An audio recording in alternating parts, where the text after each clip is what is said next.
Doctor Nimmala Ramanaidu అనే నేను శాసనసభ సభ్యునిగా ఎన్నిక అయినందున శాసనం ద్వారా నిర్మితమైన భారత రాజ్యాంగం పట్ల నిజమైన విశ్వాసం విధేయత చూపుతానని, భారతదేశ సార్వభౌమాధికారాన్ని సమగ్రతను కాపాడుతానని, నేను స్వీకరించబోయే కర్తవ్యాన్ని శ్రద్ధాశక్తులతో నిర్వహిస్తానని దైవ సాక్షిగా ప్రమాణం చేస్తున్నాను.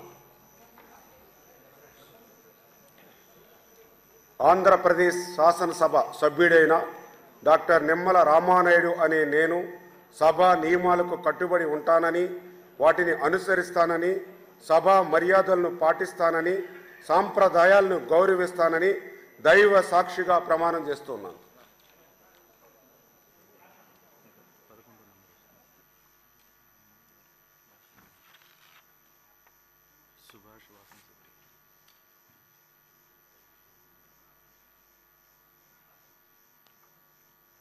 శ్రీ రామనారాయణ రెడ్డి ఆనం